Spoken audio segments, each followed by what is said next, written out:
Welcome, everybody. It's Dante here. Got some people together in the Zoom room, and people on YouTube who are tuning in can also join Zoom. Yeah. How do I? There we go.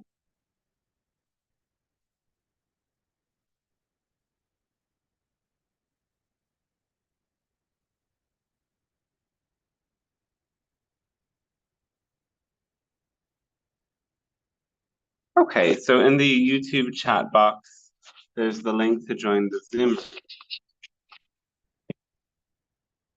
and we love when you can join Zoom because we can get much more depth out of the question and answer segment. When you ask your questions live and in person, you don't have to be on video. Of course, it's great when we can see you and you're on video. I'm channeling, but it's great when everybody can see you. But it is not necessary at all. And yes, the audio questions at least will allow for some reflection back and forth for them to sort of see if there is a deeper question for them to ask you, bringing you to investigate in a way that you can find some of these answers within yourself and that connection to your higher self through the support of the guides. So I assume most people here are already familiar with this. I don't feel like explaining too much. If you are somehow new and finding this, welcome. You'll figure out the flow. And please just make sure that you're muted when you are not speaking because it, it can create a lot of background sound that will be very much interfering with other people's experience.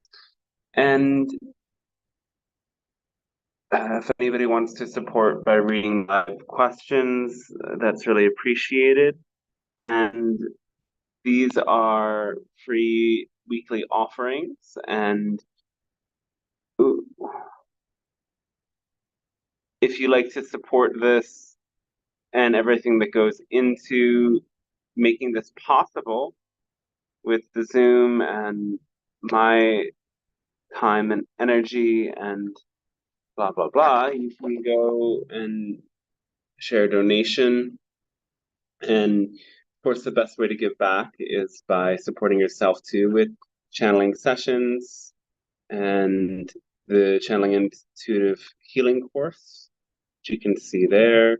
And also, so on my website, you'll see the mailing list. And the mailing list will give you an update of when this is happening every week.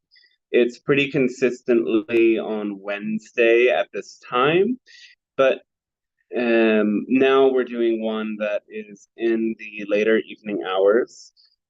And I personally already feel more tired, so I don't see myself doing this too often. But if it does bring in a different audience, and if people do appreciate this, I'm happy to do this once a month, and we'll continue our weekday program. And these are the ways that these are different platforms that you can donate if you would like to support these sessions in taking place. Channeling is a pretty intense process that can have a deep effect for those listening and also for me as the channel. So I appreciate your support and yeah, I don't think I have much more to say. I hope you enjoy the session and I'll see you on the other side.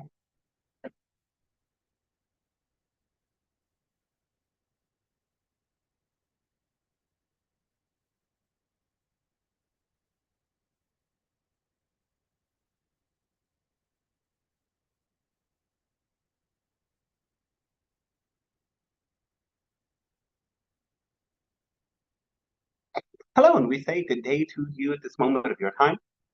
We are the Pleiadian Council, and we speak on behalf of the Galactic Alliance, supporting your world in this great process of ascension and awakening.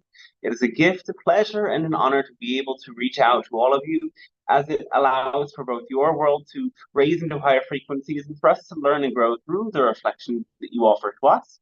And for this, we are deeply appreciative. And the entire Galactic Alliance is very appreciative of your world choosing the higher dimensional timelines of a contact with us. So today we would open with a brief message, reminding you of the holographic nature of reality. In a hologram, every single cell within that hologram contains within it the blueprint of the whole. And in your world, this is very much the case as well, or rather in the entire universe. That even though there are worlds and planets that are so far removed from the rest of the universe without necessarily knowing what is taking place, the events of your world affect all other worlds. And it is for this reason that we in the Galactic Alliance are explorers, and we like to establish contact with many beings on different planes. In the same way, everything that happens in your world affects the entire planet, whether you realize it or not.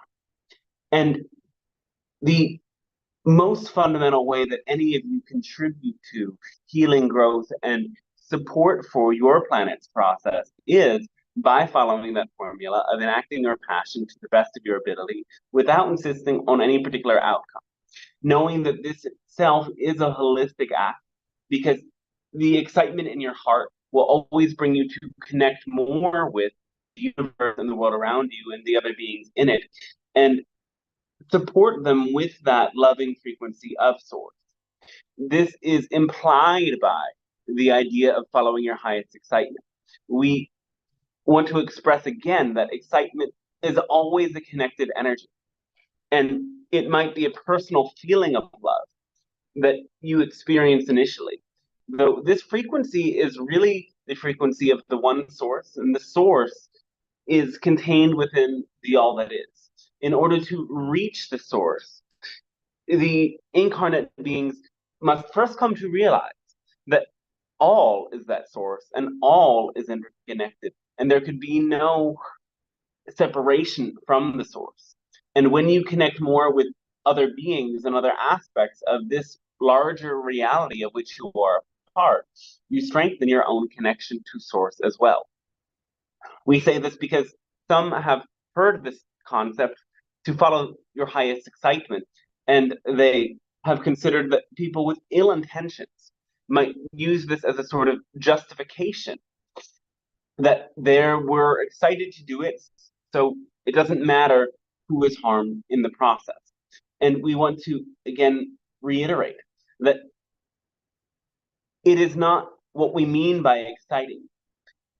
These sort of destructive energies have an intense energy within them, though they come from a place of fear and anxiety, not excitement.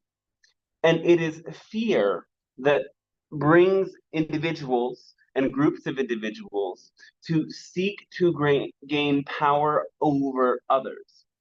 When you take power over somebody, as in controlling them, manipulating them, programming their minds and belief systems, making them dependent upon you in any way, this is not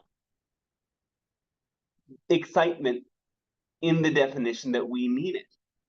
And it is not helpful, and it is not holistic. It disconnects you from those other beings, and it disconnects you from the source.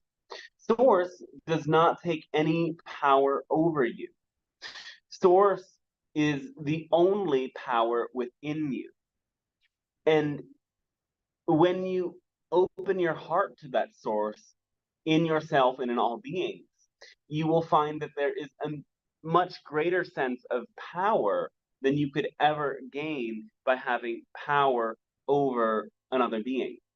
You have seen in your world that all empires eventually crumble. You have not fully seen the karmic return of all empires in real time because those experiences are still playing out. However, you will come to see that because all energy returns back onto sender, meaning, as we've said before, what you put out comes back.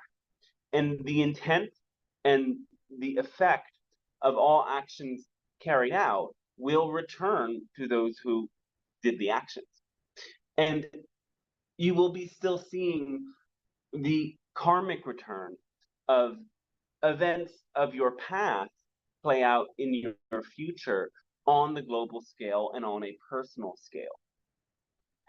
And this isn't to say to that you are solely responsible for everything that happens in your own experience. You have to take into consideration that reality is a co-creation in this way, and your co-creators and those who are closest to you are also influencing the course of your experience. These co-creators are your best allies in returning on to source consciousness.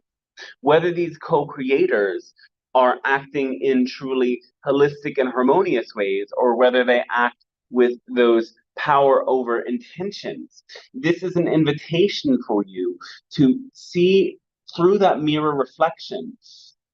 How are you projecting your energy in a way that is either enabling or supporting those sorts of actions? You can never change the outside without first changing the inside. And you cannot change the inside without changing also the outside.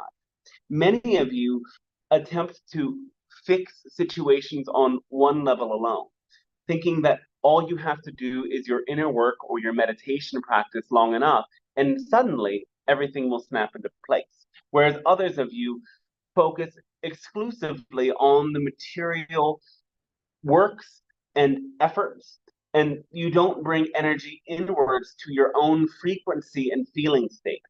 And because of this, you miss out on understanding your own core vibration, how that is affecting the chain of events and making you capable or incapable of receiving the blessings that Source is offering you in all of these moments.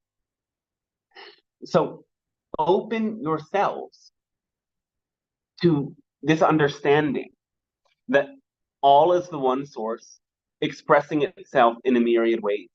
And all co-creators, whether they express as friends or enemies, are that one source offering you a reflection and a teaching. Everything that you witness has something to teach you, whether you want to see it or not.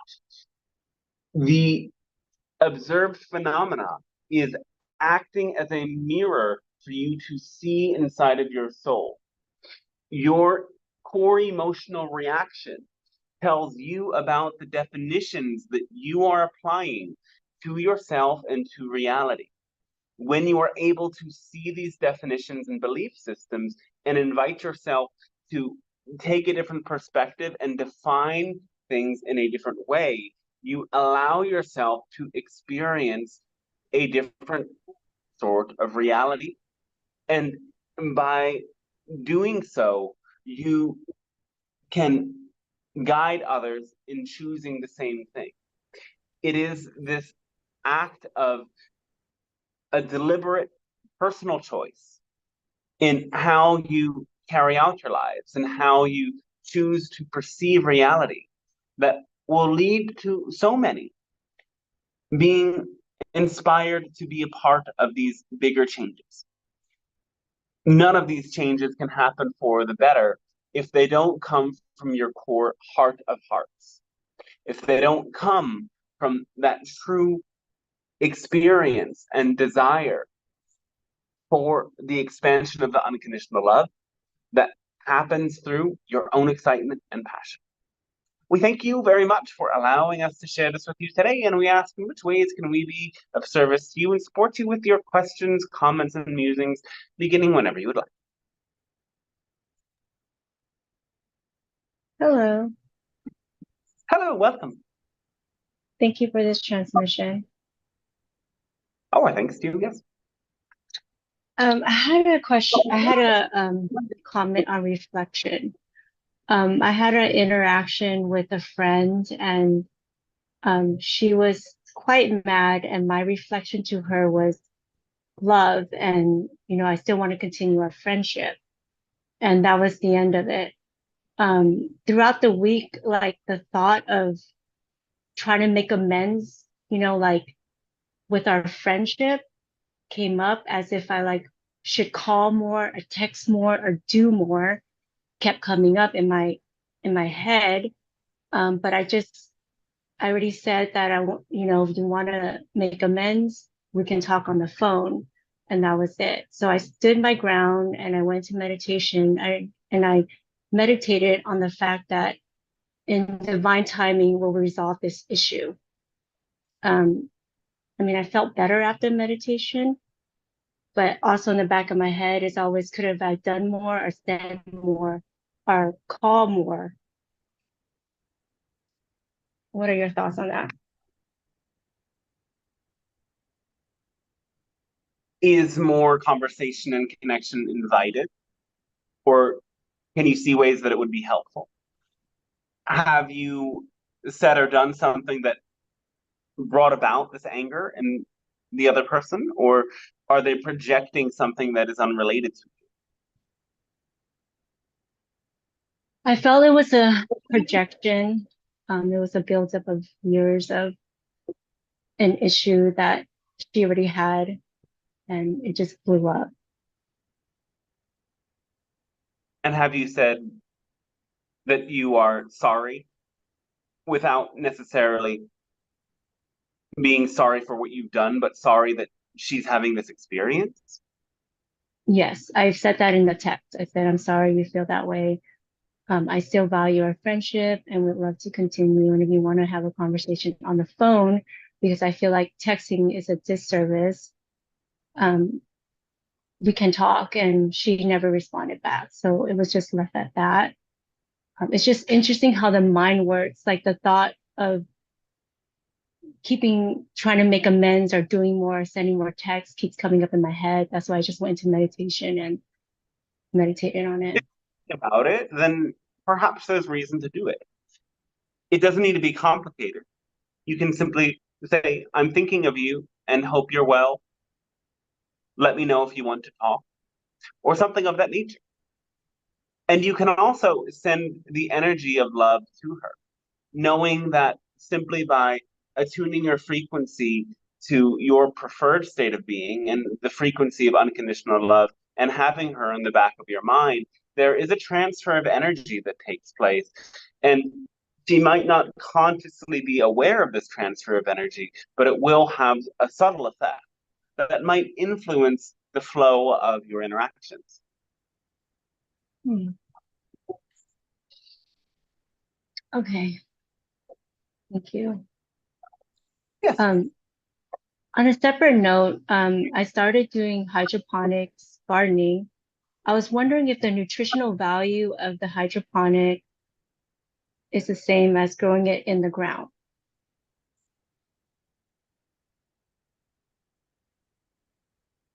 It's different in that there are minerals from the ground that impact the growth of the plants. So they have a different effect, but overall, it is still very nourishing and healing food. Excellent. Thank you. Yes.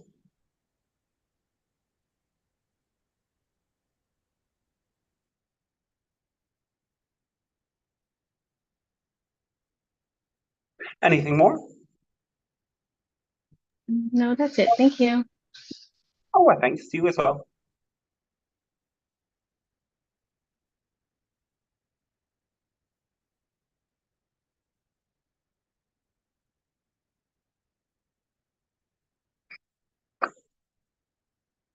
we can add in general for situations of this nature that there may be many times when people project, and to hold that space of compassion is very helpful in recognizing that even if you are not the cause of their pain has a cause, and giving them the benefit of the doubt that with their capacity and with their understanding, they are approaching the connection in the best way that they can allow you to keep your heart open to them, can allow you to send them this positive and unconditionally loving energy that might bring about a reconnection. And if you do this, you can know that if they don't choose to make amends and to reconnect with you, that might very well also be for your benefit. People will come in and out of your life for various reasons. Sometimes this is simply for the benefit of your personal growth. Other times it is because your frequency is going to one level and their frequency is going to a very different level. And it sometimes is challenging and discordant to try to combine frequencies. If one person is focused on bringing about healing energies and the other is ingesting toxins and focused on distraction, they aren't very compatible lives. And so, if this happens for you, you can send love to these beings and know that you are always connected across time and space through the beautiful moments that you did share. But while your frequencies go off into different places, it is more helpful for you to be authentic to yourself than it is to put yourself around frequencies that don't match your vibration and your intention. Very well said. Thank you so much. Oh, thanks to you as well.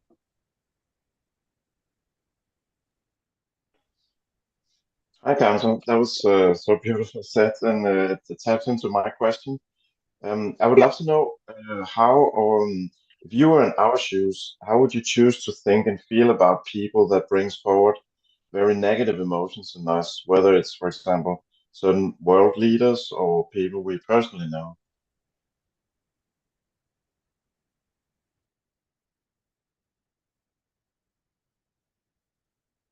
Understand that your feelings arise for a reason, and then become curious, what is the reason? World leaders and friends are very different scenarios. Though we can say first in general that the reason is either that this person is acting in ways that are harmful or negative, and your own negative emotional response is an indicator that that is the truth. However, there are conditions in which one of your traumatic memories has created belief systems that are active and in your mind and distorting your perception. And you are perceiving that this person is behaving in a way that is harmful and challenging and overall negative, but they are not actually doing that, or they are not doing that to the extent that you think that they are. And this is why it is helpful to develop some more objective stance. There cannot be a completely objective stance that a human can view from. Though, when you go into meditation and connect with your higher self and imagine going beyond your biases, you do become more objective in your perception. When you imagine yourself in that other person's shoes or in the shoes of a outside third party viewer, and then you are able to see that scenario, that will help you to find a greater sense of objectivity. And sometimes having conversations with third parties when this is a conflict between friends or family or loved ones of some nature is very helpful. Now, when you are having these negative feelings specifically towards a world leader or a politician or some sort of celebrity, this is often a very different scenario. And in the state of your world as it is today, it is largely true that your politicians are greedy, power-hungry liars, and much worse could be said about so many of them at the time. So when you feel these deep and powerful emotions towards these individuals, this is also part of your emotional guidance system, bringing you to find ways of counteracting that sort of violence in your world. And anger is your response to threat. So it is natural that things that take place in your world bring about anger within you. However, anger is also one of the most powerful emotions to give you the fire to take actions, to accomplish very much, to focus on your creative efforts, to take true and powerful material steps within physical reality with your actions, words, and choices. Anger gives you surges of energy as your body seeks to protect itself. And anger gets a bad rap, as well as most of these emotions that are not entirely happy. However, all of them serve purposes in allowing you to respond to the world around you and your own personal experience in healing ways.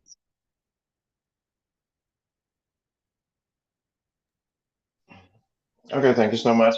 I'm also curious because you mentioned both today and last time some very cool stuff about compassion.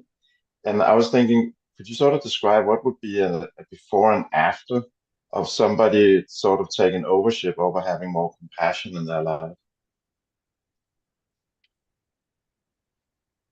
To not have compassion is to be very numb. Without compassion, the heart is very hard. It is like a rock. And somebody without compassion does not want to connect with any other beings who are feeling anything less than positive or balanced. Somebody without compassion cannot open their eyes to see what takes place in your world. Somebody without compassion will feel as if they are on some sort of a superior plane, and they blame other people without understanding the interconnected nature of reality. Opening up to compassion is opening up to be able to hold space for complex emotions and complex experiences. Opening up to compassion will bring you to imagine yourself in the shoes of every person involved whenever you view another circumstance. Instead of blocking yourself off from feeling their pain, their anger, or their fear, you will allow yourself to feel it with them. And this is an experience that is scary for many because they have blocked off so many of their own personal feelings.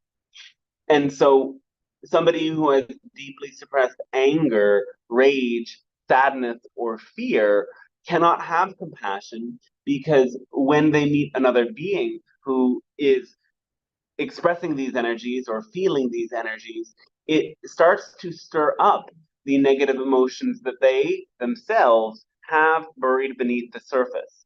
And this is why somebody without compassion and without that level of connection with their repressed emotions will try to avoid the situation or numb to those emotions as quickly as possible. In order to have compassion, you need to have compassion for yourself first. You need to be able to open up Pandora's box within you and hold space for your own negative emotions, recognizing that healing is feeling. And when you allow yourself to feel them, you will experience the transformation that you need. When you block yourself off from them, they will fester and they will ferment, and it will not be very nice for you or for anyone around. So, somebody who has true compassion first has that compassion for themselves. And in having compassion for yourself, you will understand your own limits. Empathy sometimes does not understand limits because every emotion that another person experiences will simply absorb like a sponge into the empathic being. But the compassionate being still has empathy, but through their compassion for themselves, they understand how much is too much of outside external energies to process at a given time. So this deeper level of compassion knows limits, though is very ready and willing to open themselves to other beings and to the world and to suffering, knowing that suffering is a gateway towards greater compassion and therefore greater unconditional love. You did not incarnate into a plane of existence that is 100% pure positivity, and that was with purpose. And so sooner or later, before you graduate from the material plane of existence, you will come to appreciate the negative energy and the suffering that is a part of it as one of the reasons why you came to this plane in the first place. Knowing that it is the contrast, it is the duality, it is the polarity that creates the greatest potential for awakening. And compassion is the most crucial energy to turn that suffering into unconditional love. Wow, just wow. Thank you so much. That was absolutely amazing. Oh, thanks to you, yes. Thank you, Pleiadians. I wanted to ask you, Oh, my son hasn't talked to me in 3 years, but since he was little, he used to talk very little to people, and he's not very social. He does not go on any social media. Are kids and people born with such aptitude not to talk to other people? And it really breaks my heart because in last 3 years he's only contacted me 2 times, and he says he's very detached from me. Can you provide any guidance? Thank you. some people incarnate with these certain tendencies. These, some of you may call personality disorders, though we would perhaps call them instead personality deviations. They are different sorts of experiences that certain souls have for their own purposes. So he prefers this sort of isolation because he experiences connection in a different way. He, as a being, lives very much in his own imaginal space. And while it is not filled with the same degree of spiritual significance, it is what you might consider an astral plane of connecting with imaginal beings, connecting with fictional universes, connecting with the internet and the other beings that opens the door to. And he is not as much inclined towards sentimentality and emotional connection. He may have some experiences later on that make him start to consider the heartfelt connections of life more, though he will not be in the same way sentimental and empathic as other beings might be. You can still have great unconditional love for him, and you can reach out to him as much as you would like to. So when you let go of your own insistence on your expectations, as per the formula that we share, you will be able to release the sense that this relationship has to change in order for you to be happy. You can accept that this is part of this soul's choice in their incarnation. And it is also a teaching for you in learning how to detach. And this detachment, in many senses, is a great personal liberation. Thank you very much. And I'm going recently, in a week, to Egypt, and will be visiting the temple of Dendera. Do Pleiadians and Hathors have anything in common? Yes, the Hathors originate from your planet Venus, though they also have connection to Sirius more than they do with Pleiades. Though we are all a big cosmic family, you could say, we have some level of interaction. The Hathors are very playful and artistic beings, and we have that in common. We have admired their works of great beauty and the frequencies that they share. There is much to expand into as you connect with Hathor, both as the goddess and as the beings that the goddess represents. And there are many other sites for you to explore. Remember, as you view these sites, don't just look with your physical eyes. Look also with your third eye and feel the energy with your whole aura. You can play with ideas like imagining what these sites would have been like back so many thousands of years ago. And you may even start to feel yourself creating that connection across time and space to being both here and there, to allowing some of the energies from different incarnations in which you have already walked those lands to wake up within you and bring certain memories and gifts into your present moment experience. Thank you. Thank you, Pleiadians. Oh, thanks to you as well, yes.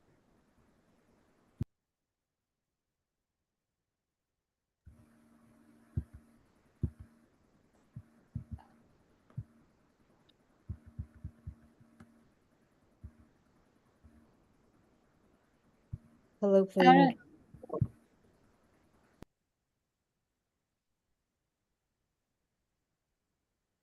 Whoever wishes to proceed, yes, you all have your chance. Hello, Pleiadian Council. Thank you for this transmission. Oh, thanks to you as well. So I have many of the things you've already said have really resonate quite a bit. The last conversation about detaching, lessons learned in detaching from certain relationships, and then the earlier conversation about discordant energies in relationships that have shifted over time. And I'm experiencing many of these things in one relationship. And I wanted to know what your sense is about what is your sense about the concept of collapsed timelines? Can you help me understand what that means, or if that means anything as far as the trajectory of relationships for humans? We see that one meaning of collapsed timelines would be that there are, in many cases, different possibilities that are open for you within your relationships or other aspects of your life. And you get to a place at which souls make certain choices and their vibrations shift accordingly. And within the new reality, the timelines that were once potential are no longer potential. Though when you stay attached to the potential of yesterday, rather than recognizing that today has different potential, you keep yourself in a sort of loop where you don't open yourself to the future that's really meant to be yours. So this is very helpful because I find myself doing that. And I'm losing, I feel that it's beginning to affect my ability to stay grounded within myself because of the swings that happen so dramatically. I'm losing sight of, I'm struggling about how to stay grounded in myself when there's such a dramatic shift constantly in relationships. And this is the gift of this relationship, whether it continues or not. Because in every relationship that you may have, there are moments in which your individual life paths bring you apart from each other. And this is necessary for your soul's growth. This is often the case in even the most easygoing and deep relationships. Human beings need time and space. Yes. And they go on different journeys. And this energy of attachment that leads to anxiety and leads to preoccupation is not reflective of a balanced way of relating with yourself. So there is a great power that comes in deconstructing this attitude and this behavior. When you see at the core that according to the beliefs implicit in this behavior, that you are sourcing love outside of yourself and not primarily from within you, you will be able to transform the pattern itself. One thing that is very helpful to remember is that even when you get love, so to speak, from another person, you are the one experiencing the love. The love is something that you experience within your own body. And that understanding of permission slips is very much applicable here. The other person is behaving as a permission slip through your interaction and through your intimacy for the love that you are to awaken from within you. And the best permission slips for this are ones that are more spiritually attuned themselves and can at least understand and comprehend the idea of unconditional love. The best permission slips do not withdraw their love. The best permission slips do not love some parts of you and despise others. They are able to hold that space of love unconditionally while still having those boundaries. So it may be helpful to let go more, to not expect so much. And as you change and shift your expectations, remember that you are not losing anything, but you are gaining freedom, autonomy, and a deeper connection to your own source of love within you. Oh, that's so beautifully, explicitly explained. Thank you. And may I then follow up and ask that Oh, yes. I'm working through what you suggested as far as working on detachment. And do you see it as being very helpful for me to express as much as possible, even though the person may not be receptive to hearing what I want to say, but more for myself as far as a process of clearing and my own way of detachment, i.e., if the person is not receptive to hold space, then how I'm trying to figure out how to not force this person, but the expression is necessary for your healing, though by expressing it to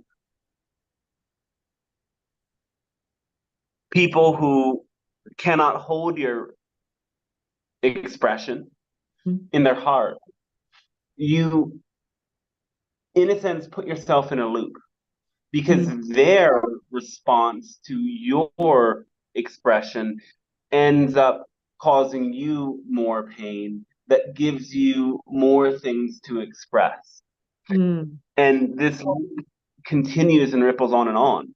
Yes. So what is important is that you own your feelings and that you have a space of intimacy and unconditional love with your feelings, that you can express them through journaling or recording or conversations with loved ones who can actually hold the space. And in these ways, you will release the emotional charge. And it is helpful to understand that when you speak with individuals who are not capable of personal inventory, because looking at their shadows triggers a deep level of survival fear. You have to be very careful. Authenticity, self-expression, intimacy are the path of healing. Though trying to pursue that path with beings who are emotionally immature, incapable of accountability, or narcissistic is like expecting love and care in a battlefield. Yes. So recognize that another very useful energy that is the, in a sense, new frequency for the collective is protection. We say it is a new frequency because for so many years, really, the leading edge has been exploring the ideas of infinite potential, has been exploring ideas of self-love and sharing of love, has been exploring the ideas of authenticity. Though this idea of self-protection seems to so many counter to these other ideas.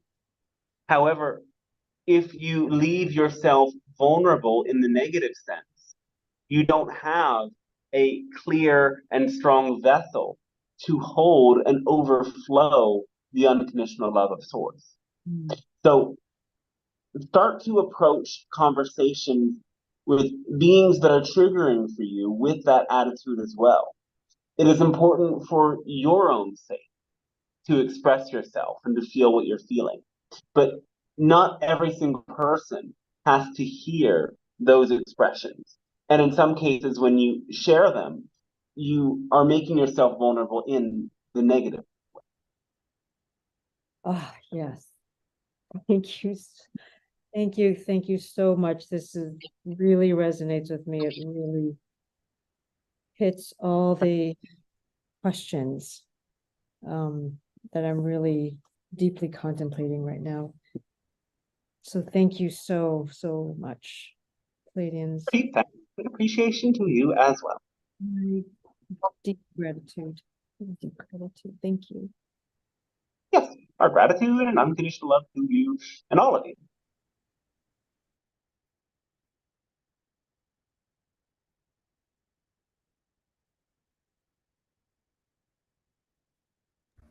I can ask a question for Aaron.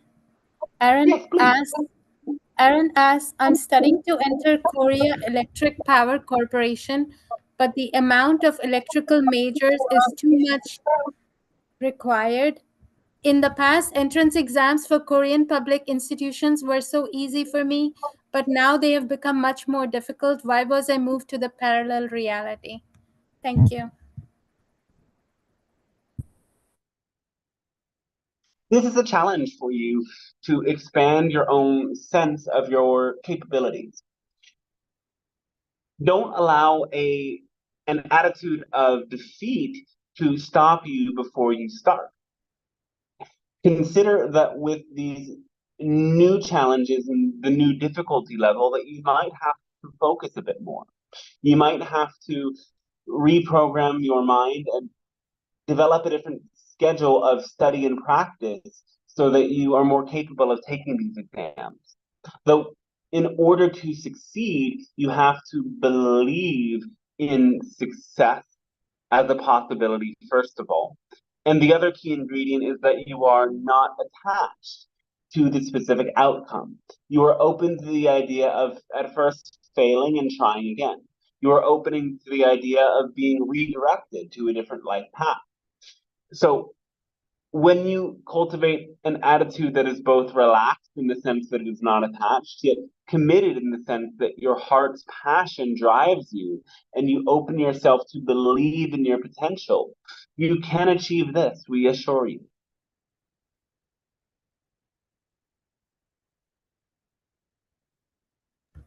Thank you. Very beautiful. Yes.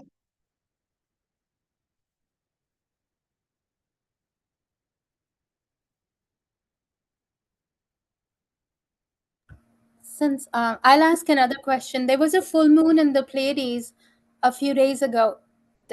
Does it mean anything to us, or a full moon in particular? Does it mean anything to the humans? A full moon is an expansion of consciousness and an expansion of your heart.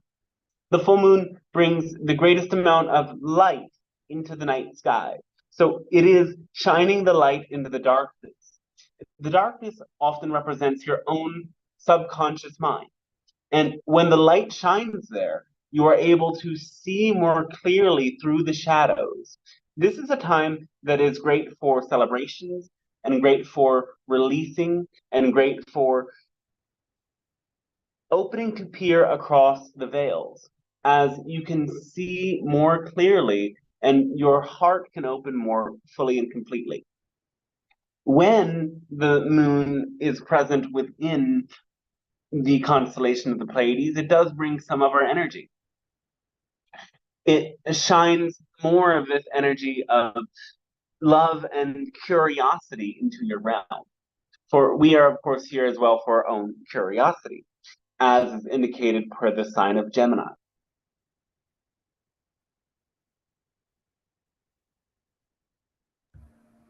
Thank you. Thank you for the beautiful response. Does a person's place of birth timing is it predestined, like we choose it, and does it have any significance?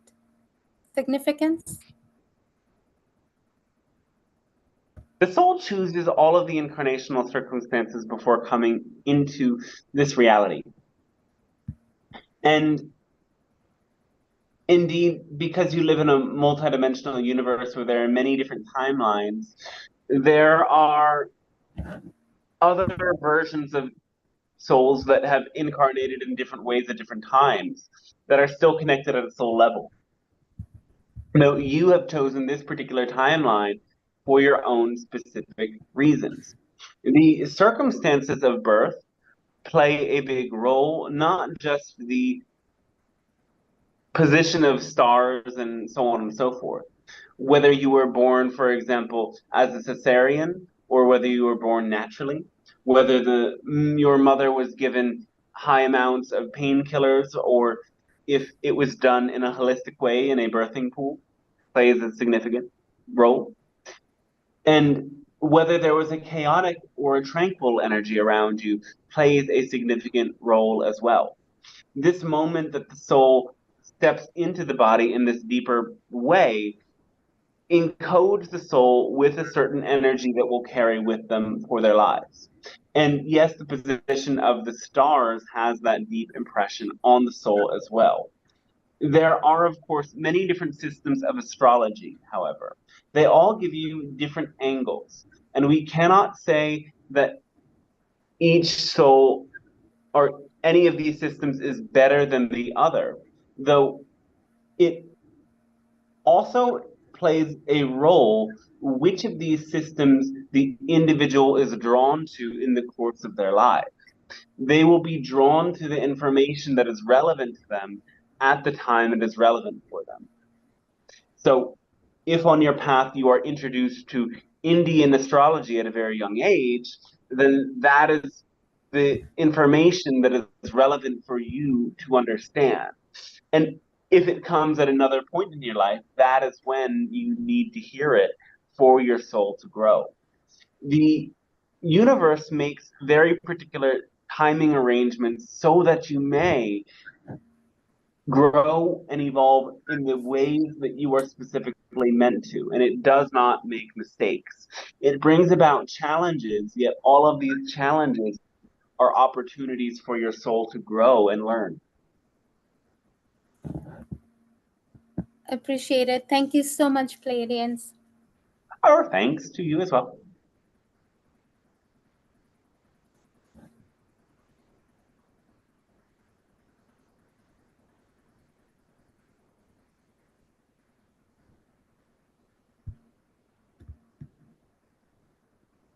I have one last question. Yes. Thoughts, like, how come some thoughts just keep repeating in your head, like they come spontaneously? Like the thoughts are yours, but it's also the collective thought, correct?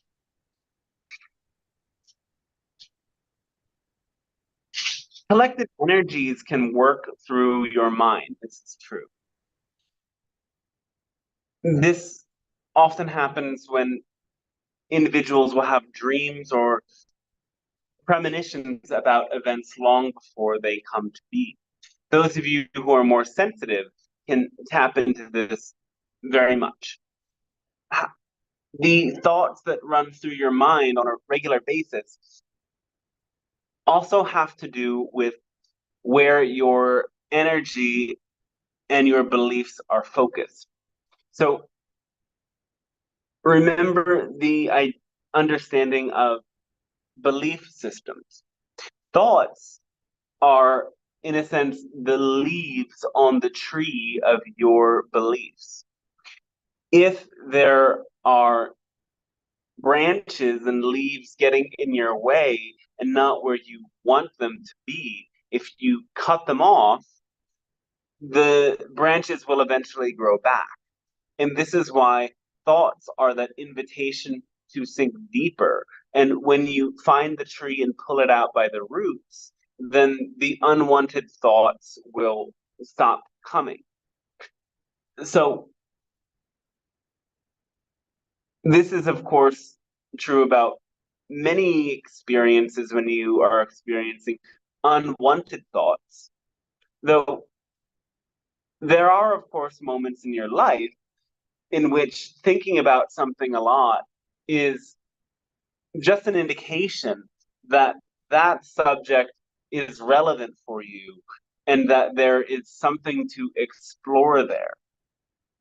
So if you may be thinking about certain spiritual concepts or certain world events or certain realms of knowledge outside of you, and you can't seem to get rid of these thoughts, this may very well be an invitation for you to explore, to learn new information, to embark on an adventure.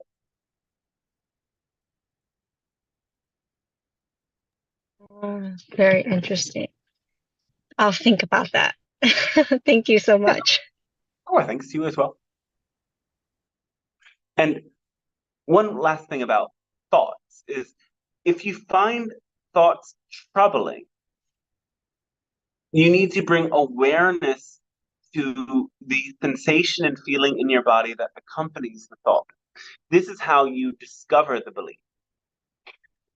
By noticing the thought and then noticing what energy courses through my body when this thought arises. What sensation is connected with this thought? What visual impression or projection is connected with this thought? What emotion is connected with this thought? Observe all of this with a complete awareness of your body and your mind, and breathe naturally and deeply as you contemplate and observe this. By being able to take that step back and watch your thoughts and see how they connect with flows of energy in your body, that process of self-understanding will naturally kick in. You won't have to force an understanding to arise. It will spontaneously arise when you take a step back into observation. Yeah, and that's what I'm kind of noticing myself doing too. Just like when I'm on a train of thought, I sometimes stop it and I'm going, why did I even get that far into that thought to play that thought out? So I would bring myself back. It's just so interesting.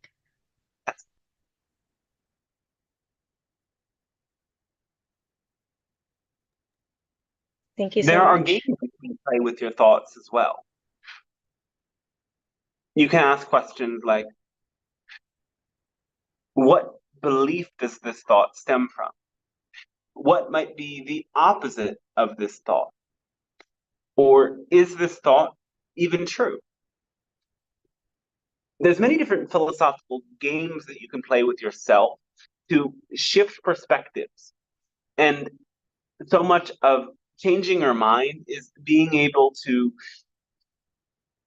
view things from many different angles, to be able to look at mirrors that are in many different angles as if you're in a sort of fun house, a mirror room. In this mirror room, you are able to see yourself from so many different angles at the same time. And can you bring your thought with you into the mirror room so that you can see it from so many different angles at once that you can clearly understand it for what it is? Yeah, wow. Thank you. Oh, well, thanks to you as well, yes.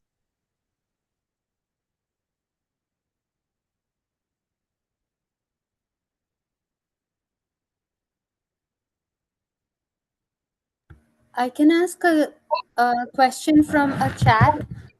Even Yes, if I please. focus, the question is from Ryu, RYU. Even if I focus just a little bit on myself, I hear tinnitus like sounds in both ears, and it's sometimes louder as time goes by. What are they, and what are some ways to hear them louder?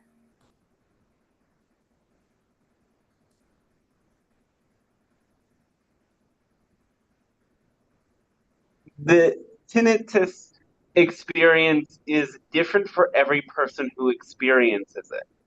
So we cannot give advice that is going to help everybody, but you can try what we suggest, and it will likely bring some level of change.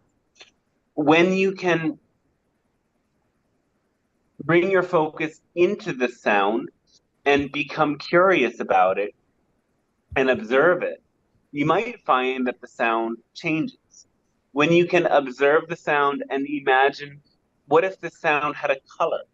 What if the sound had a feeling? You can notice that the sound starts to take on a sort of frequency or personality within you. You can imagine that you send the sound to parts of your body. And not only do you then hear the sound in your ears, but you start to feel your body vibrate with the sound. In this way, you can start to experience that the sound is not something harmful, but it is simply an extrasensory sort of perception of frequency that you are receiving, very much like an antenna receives a signal. And so if your antenna is poorly attuned, or if you are resisting the signal and judging it and saying, I am not supposed to be hearing this, I'm not supposed to be experiencing it, you will not experience the sound as a positive thing.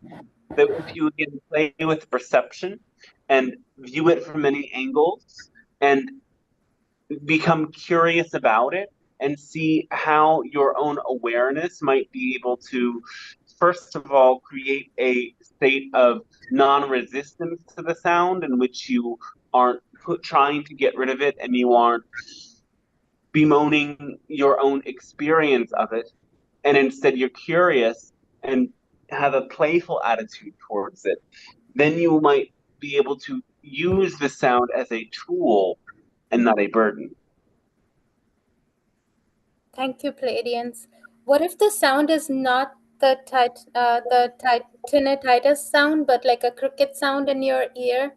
Does it mean that a being or other beings are being connected to you? Yes, certain beings, well, let's rephrase that. Certain individuals have a heightened sense of clairaudience or psychic hearing. And so for them, the first contact with beings might occur through a low volume buzz or hum in the ears. Again, that sound, like you say, of crickets chirping or wings flapping, a electric hum, a pulsing, or something of this nature. They also might appear as voices or whispers. And when you become curious and listen closely, and as we've said as well, connect your listening with a full body awareness of how this energy might be moving through you, you can use this clairaudience as a way to deepen into connection with your higher self and guides. Thank you. Appreciate this. Sure. Another question from Rayu is, I think the ligaments in my right wrist were stretched while lifting heavy things while moving out to a new home. How can I recover from this quickly? Does nutritional supplements help? Collagen is very useful for restoring ligaments. You can purchase some hydrolyzed collagen or bone broth or any such supplement, or simply eat foods that are high in collagen. If you prefer a vegan diet, according to your beliefs and your body type, there are also vegan sources of collagen that are available. You can practice rotating your wrists in circles, as the channel is doing now, for starting with 3 minutes 3 times a day, and gradually increasing that time until there is no pain, clockwise and counterclockwise, and back and forth, and side to side. And most of the joints in your body benefit very greatly from this sort of movement, or any sort of circular and back and forth movement. You will need to be careful in this time to make sure that you allow the wrist to rest. You might want to play with holding the phone in your other hand, as there is some degree of stress onto the wrist that is involved with holding the phone for prolonged periods of time. And if you are careful to not do anything too strenuous for it, you'll find that this heals in a matter of some weeks. I appreciate you, Pleiadians. A question from Mike Palowitz. He says, I am not able to get along with my parents. They are completely different in my viewpoint. Am I born to learn something from them because they are in extreme conflict with whatever his beliefs are?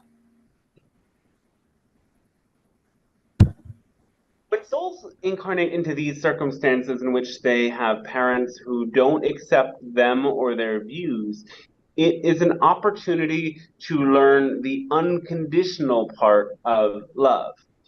A condition on love might be that an individual believes that you have to agree with somebody to be able to love them, see them as valid and beautiful, and be able to appreciate and enjoy the aspects of connection that you do enjoy.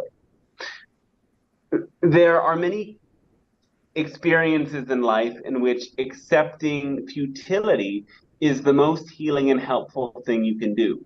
One of the most futile things that a human can attempt to do is to try to change the mind of a stubborn person. Many souls do not want to awaken. Many souls have too much trauma and too much karmic density. And for them to open the door to this would be very threatening, and they are absolutely terrified of it. You have to understand, when you start to tap into spiritual awakening, unconditional love, multidimensional reality, and the existence of subtle energies, that information and that energy frequency is a sort of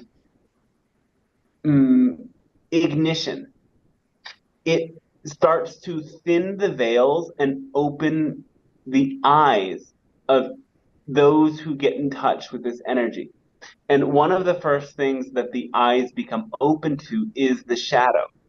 While there are, of course, so many who are love and light washers, we would say, who attempt to use this energy to cover up and to get rid of negativity, this is a futile attempt. And for everybody, when you awaken, you will come to see the shadow. So understand that so many individuals who don't want to awaken, it isn't that they don't like your ideas, it's that within them there is a deep level of fear of their own shadow. And their seeming unconsciousness is the intelligence of their own mind, so as to protect themselves from what they cannot process as a soul. Seeing it in this way, you can be more compassionate. You can understand that certain individuals don't have the capacity to awaken and heal because their load is too great and because they are not resourced to be able to unload. Many souls are so ambitious to think that they could heal and clear all of their family, though you often don't understand everything that this would entail. The most important thing for the healing of your family is your own personal healing. And part of that healing will involve really mastering that part of the formula that is having no insistence on a particular outcome, having no insistence that others change and that others awaken, and that you are able to share views and ideas and conversations with people. You can not share every aspect of your life and what you believe with another person and still love them. And it might be tricky to find the conversations that really allow you to connect, but understand that with some individuals, you will never connect on your terms. You will never connect in the deep way that your soul opens up to somebody who shares your views. For some individuals, simply sitting in the same room and watching a screen with them is the deepest level of connection they're capable of. And you have no idea how much that simple act, however meaningless and boring it is for you, means to them. And sometimes unconditional love means choosing to do for others what they need, even as much as it isn't what will light your own soul up. If you want to have a connection with them, sometimes you will simply have to give them what they need. Thank you. Appreciate it very much. It's over an hour. Does Dante want to come back? Oh, we suppose, unless there's any last question, we'll give it one chance. Oh, sorry. There's one more question. Somebody asked, will my wife and I in our time be blessed in Egypt? Yes. Though you will be more blessed when you are prepared to give nice tips. To give more tips. Yes. Okay. If possible, Pleiadians, I do have one last question following up from what you last talked about. Thank you. So you talked about connecting with people in perhaps how they choose to connect, or I guess meeting them where they are as far as a way to connect and showing our unconditional love. And so it may not be in our highest passion, excitement, but it might be in theirs. And so how do we decipher how much of that we give of ourselves in order to be that lighthouse of that light, that guide of light, without quote unquote suffering or diminishing what we want, if that makes sense? Giving has to come from that place of your excitement, first of all. Mm. That is the primary determining factor. Are you excited to share energy with that being? I see. If you are, then find the place where you meet. And that place where you meet might be as if you were lowering your vibration a little bit, and also recognize that they are hiring their vibration to be able to meet you in between in many of these circumstances. So give them the credit. In the same way, when we come through, the channel raises his vibration and we lower our vibration. We have to do so in order to meet you in your physical reality. That is how these conversations take place. So if you want to imagine it in that way, that you are choosing to be at a different frequency for a period of time for the purpose of expanding your unconditional love, you can see it that way. But service is not servitude. Service is not an obligatory thing. And so make sure that you are not putting yourself in shackles in order to give to other people. If you don't feel a natural passion to connect with somebody, they might not be the person that you are supposed to be sharing with. And that can be okay too. Though your world teaches you many beliefs that would say otherwise. Your world teaches you many beliefs that certain relationships are obligatory, but they are not. Yes. Okay. Thank you for explaining that. Thank you, Pleiadians. Great, thanks, and our unconditional love to all of you. Thank you very much. We will allow the channel to return, and we'll thank all of you once again. And we'll remind you as well that there is infinite variety within this world and within all dimensions. And you bring about that variety best by being true to who you are, by opening your heart. But that does not mean that in opening your heart and expanding your passion, that you are going to be the right fit for every person. So never try to force yourself into another person's reality. Instead, let your own passion be that propelling force that sends you forward, and know that it will attract and pull in the people that you are really meant to be connecting with. And there will be nothing about it that has to be forced. It will happen organically, and it will happen magically. Many of you will find that by letting go of your insistence on certain relationships working out in particular ways, that very suddenly new relationships and new opportunities come into your lives. And you will also see that you start to perceive things differently as well. Let your heart be open and let yourself find your uniqueness, as it is your unique soul expression that will match with souls that are really going to lift you up into the higher realms of experience and expression. Once again, our unconditional love, and we will see you next time.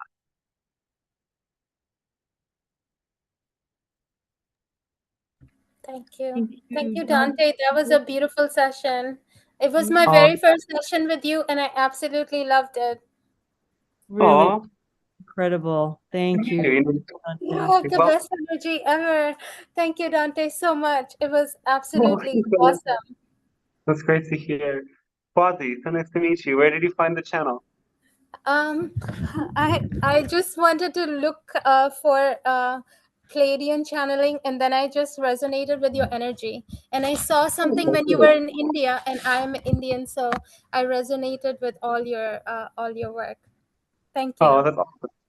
Thanks for coming today. It's great to meet you. Yes, you have very, very so angelic much. energy. I appreciate you very much. Thank you. It's so good to hear that. Thank you. Wow. And thanks so much for reading the questions. I really appreciate that help. It's great.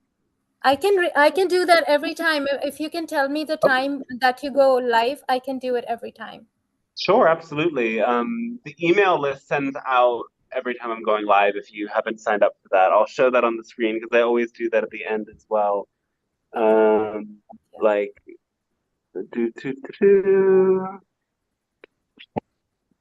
sending me messages. Go away. So yeah, this is Dante Starshine website, and on the front page there is an email list here where you can put in your email. There's my email. I'm already on the email list. But anyway, if you put your email there, then you can get on the email list. And there's many other things on the website as well, like the guidebook to Living Love on Earth, for example. That's the book, the channeled book that I've released. And there's another one too. I need to update the website with that. There's the booking a session page that also has the information to donate if you like to support these free sessions I do. And the Calendly allows you to set up a session in an instant on the calendar. So yeah, if you join the email list, that will let you know. Are you in India now? I'm not in India. I'm in New Jersey in United States, but I am Indian. But Okay, thank great. you so much. Your energy is extremely beautiful. Thank you. Thank you very much. You're welcome. Yeah, usually the sessions happen in the middle of the day. Okay. Like, I don't know. So, I don't know. For people who are working, that might be a challenge. But I might, like, if people, let everybody feel free to let me know if you like this time.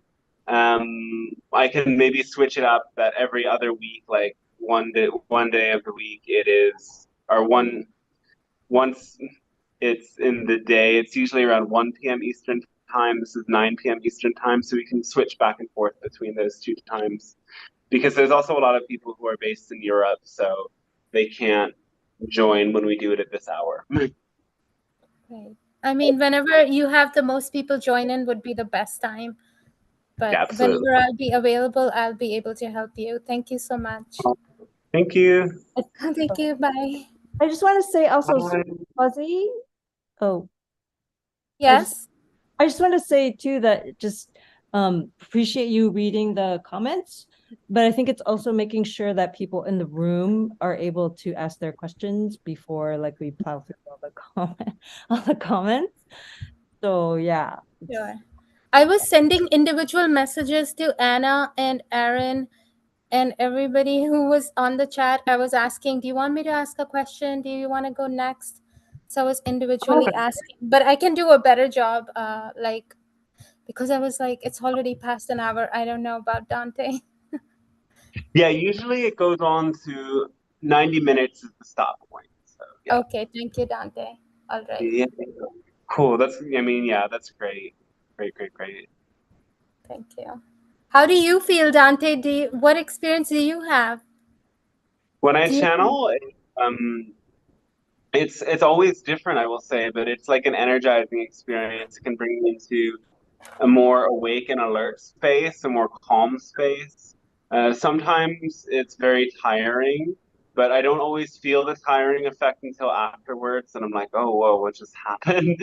And it depends also on the energy that people bring in as well, because there is some times where the energy is a little bit more intense. So. I mean, I'm feeling as well the information that they're bringing in and what we're processing. So, yeah, every time is different, but this time was a kind of calm feeling, I would say. Dante, do you feel like you're only connected to Pleiadians, or are you connected with other entities as well? I am connected with Assyrians and Arcturians to an extent, as well as hybrid beings. And when I first started channeling, I was meeting a lot of different beings. And still, when I do some, ritual or ceremony, I might meet and connect with a lot of beings. But as I was getting into the idea of sharing channeling, it was sort of suggested to me that there's like one consistent personality that comes and shows up so that those who come to the channel frequently can feel familiar with the being that they're interacting with. And so the Pleiadian Council present themselves as sort of my ally and guide in sharing channeling. Though they're absolutely not the only group that I'm connected with. Thank you. Loved connecting with you. Thank you for your session. You're welcome. Thank you for coming. Thanks, Dante. I'll see you next time. Thank you, Appreciate Carol. Great to connect. And it. yeah, see you next week. Okay. Thank you.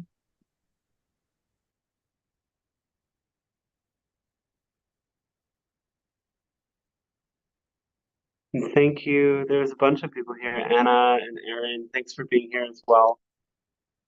And for everyone else who is here, and for anyone who's still watching, really appreciate everybody. And yeah, giving back and sharing is beautiful. If you share these sessions with people and like the video on YouTube, that's a big help. If you're on YouTube, make sure that you turn on the bell button so that you get notifications of whenever I'm live. And letting the world know is one of the best things you can do for the channel, but also for people, because this information and energy is catalyzing and awakening and bringing in better energy into the world, support our planetary growth. So I appreciate that, and I think that it's time to end the video now. So much love, many blessings, and I'll catch you next time unless somebody wants to pop in and say a word before I go.